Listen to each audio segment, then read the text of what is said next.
Ça y est, on est en décembre et les nouveaux animes vont bientôt arriver. Comme d'habitude, j'ai regardé la quasi-totalité de ce qui allait arriver pour vous sélectionner les 4 meilleurs. Donc si tu cherches des animes à regarder, t'es au bon endroit. Et reste parce qu'il y a un bonus et cette fois-ci, il est énorme. L'anime qui va exploser internet. Sakamoto Days, c'est un manga très populaire et vous le connaissez sûrement. Non, suit l'aventure de Taro Sakamoto. Lui, avant, c'était un assassin légendaire craint de tous. Maintenant, c'est un peu moins le cas. Il a pris du poids, il est tombé amoureux, il s'est marié aussi, a eu un enfant et il est mort. Cet anime qui va changer. Bon, j'avoue, il est pas vraiment mort. Sauf que l'arrivée de Shin, un jeune assassin télépathe, va peut-être faire tout changer parce que maintenant, Sakamoto va peut-être être forcé à reprendre du service. Vous allez voir que malgré son apparence, il est toujours chaud le gars. Bon, Sakamoto Days, je pense que tout le monde l'attend. Il fait partie de cette pseudo nouvelle gen que les gens parlent, celle qui est censée remplacer ceux qui sont là actuellement et qui vont bientôt terminer. Et je peux le dire, moi aussi je l'attends. Les trailers m'ont hype. Même si j'avoue, en tant qu'anime only sur celui-là, j'aurais aimé en apprendre un peu plus sur l'intrigue. Avec les trailers, on est un peu dans le flou. On sait pas pourquoi Shin a demandé de l'aide à Sakamoto. Tout ce qu'on sait en tout cas, c'est qu'il y aura de la baston et qu'ils vont devoir faire face à une grande menace, les mystérieuses lures. C'est une organisation qui traque des assassins qui jugent eux-mêmes indignes. Donc on verra ce que ça va donner. En tout cas, pour les combats qu'on a vu dans le trailer, ça a l'air d'être très bien animé. Une animation un peu particulière, un peu cartoonesque. Je sais pas comment l'expliquer, mais ça a l'air de rendre bien sur le côté décalage. Parce que oui, c'est un anime comédie aussi. Ceux qui sont derrière, vous les connaissez sûrement. TMS Entertainment, ils ont fait...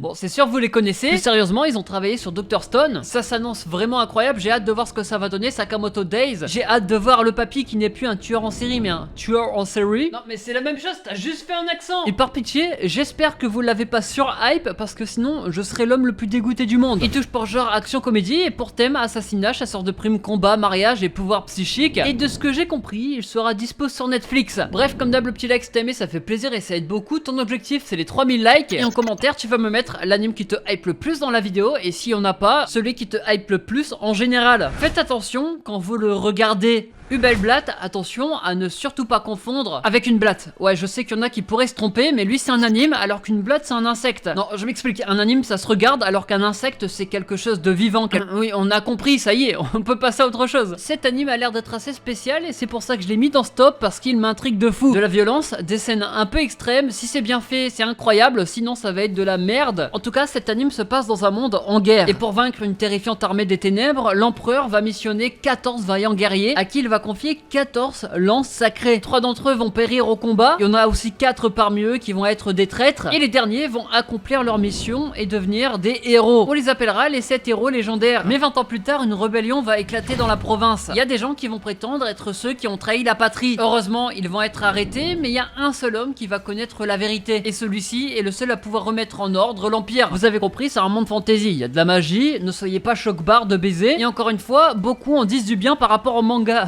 Et beaucoup ont été déçus par rapport au trailer. Je vais être honnête avec vous, j'avoue moi aussi le trailer, en tout cas au niveau de l'animation, ça m'a pas hype de fou. Là, mon coup de cœur était juste par rapport au scénario. Aussi, pour ceux qui sont hype, attendez-vous à des scènes vraiment gore, c'est du dark fantasy. On a surtout hâte en tant que spectateur de voir comment le perso principal va réussir à sauver l'Empire, parce qu'on a bien l'impression que l'Empire est corrompu. Ça veut dire que oui, il y aura de l'action, mais pas de l'action pour rien. Il est censé quand même être un anime mature, loin de nos shonen préférés, donc on va voir ce que ça donne. Il s'appelle Hubelblatt, il touche pour genre action, aventure, fantasy, horreur, épouvante, mature, et pour thème démon, guerre et vengeance. Pour public averti, on sait toujours pas où il va sortir. L'anime fantasy à regarder. I may be a guild receptionist, but I'll solo any boss. Bon bref, je vous l'écrirai en description, parce que le titre est aussi long que ma grosse et longue existence. Non mais tu nous fais plus des frayeurs comme ça, s'il te plaît. Dans celui-là, on suit l'aventure d'Alina, qui elle travaille en tant que réceptionniste de guide. Sauf qu'elle en a marre, beaucoup de paperasse, beaucoup d'heures supplémentaires, vu qu'elle ne veut pas, parce que elle, son rêve c'est aventurier. Armée de son marteau, Alina va entreprendre de vaincre le boss elle-même, toute seule. Mais attention, faut que ça reste secret parce que les réceptionnistes ne sont pas autorisés à travailler en dehors de leurs heures de travail. Va-t-elle réussir à mener cette double vie alors qu'elle est une aventurière très puissante? Ça, tu vas le savoir que si tu regardes cet anime qui, on va pas se mentir d'ailleurs, a l'air d'être très sympathique, mais ça s'arrête là. Je l'ai mis là parce que le dernier anime, je l'attends de fou, et aussi, restez parce qu'après on voit des suites d'animes excellentes, mais vous allez être surpris de ce qu'il va y avoir. Si j'en parle, c'est parce que j'ai regardé tous les trailers et à part des animes romance ou des animes fantasy de ce genre, bah c'est celui qui se démarque le plus, j'ai l'impression. On suit quand même l'histoire, virgule, je passe une ligne, espace, espace, Alina. Ha! Ouais, en fait, non, pas fou. Non, parce que Alinea et Alina, c'est le nom du père. Bref, elle est réceptionniste et je crois avoir jamais vu d'anime fantasy où on suit l'histoire d'une réceptionniste. Elle a l'air également d'être surpuissante avec son marteau, donc on va voir aussi ce que ça donne. Parce que j'avoue que même moi, je critique la surcréation d'anime fantasy et pourtant, quand il y a des personnages overpowered, c'est-à-dire surpuissants, je suis toujours là à regarder, à jeter un coup d'œil pour voir ce que ça donne. On voit dans le trailer qu'il y aura pas mal de personnages, j'aime pas mal les chara design. Il y a l'air d'avoir une bonne ambiance et généralement, ce type de trailer ne se trompe pas, ça veut dire qu'on va passer un bon moment devant, ça c'est sûr. J'ai juste un peu peur de l'animation des monstres qui sont en CGI, en 3D. J'aime vraiment pas ce genre d'animation, même si des fois c'est bien fait, mais c'est très rare. Aussi rare que mes fautes de français. Ça reste quand même Cloverworks qui est derrière, une raison de plus d'attendre parce qu'il a fait quand même des gros animes. Je peux citer le plus connu, Trapézium. Bon, j'avoue, c'est pas le plus connu. Ils ont travaillé sur Fate, c'est déjà fou. Boshi the Rock, The Promised Neverland ou Windbreaker saison 2 bientôt. Bref, cet anime il touche pour genre action, aventure, comédie, fantasy et pour thème magie. Note-le quelque part.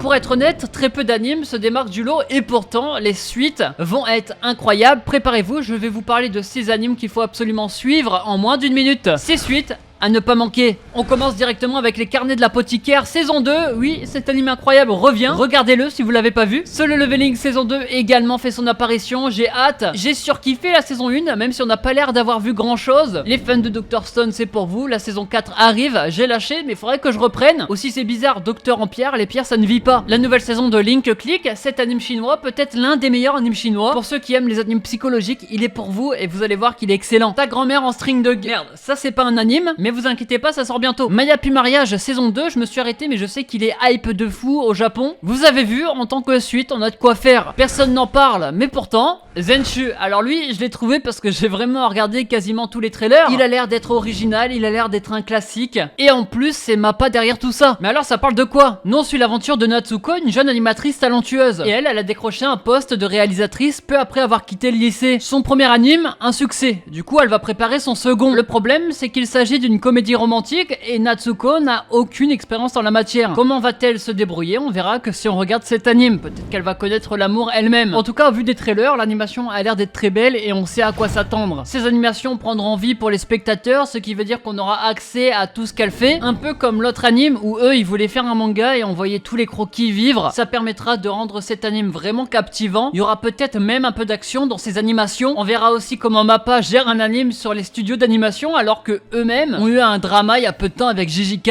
Au-delà de la blague, parce que oui, ça va être très drôle d'attendre ça. Peut-être qu'on va pouvoir en apprendre davantage sur comment ça se passe dans les studios d'animation, le fonctionnement, les différentes équipes. On verra. En tout cas, tout ce qu'on sait, c'est qu'il y aura de la romance dans celui-ci, ça c'est sûr et certain. À voir comment ça va être amené. Est-ce que ça va être de la romance réelle ou à travers ces animations? On sait pas. Surtout que c'est pas précisé, genre isekai, alors que dans le trailer, on la voit traverser dans l'autre monde. Encore une fois, est-ce que ça va être pendant tout l'anime ou est-ce que c'est dans son imagination également? On sait pas. Tout ce que je sais, c'est qu'il y a très peu de personnes qui l'attendent, alors que moi, il me hype de fou. Il touche pour genre romance et pour thème amour et travail. Note-le quelque part. Bref, c'était Rush Manga. Je vous ai parlé de ces animes qu'il faut absolument regarder pour la saison prochaine qui est là en fin de mois. Comme d'hab, le petit like si t'as aimé, ça fait plaisir et ça aide beaucoup. Et en commentaire, tu vas me mettre ce qui te hype le plus dans la vidéo. Nous, on se retrouve dimanche prochain comme d'hab. C'était Rush Manga. Allez, ciao, bye bye.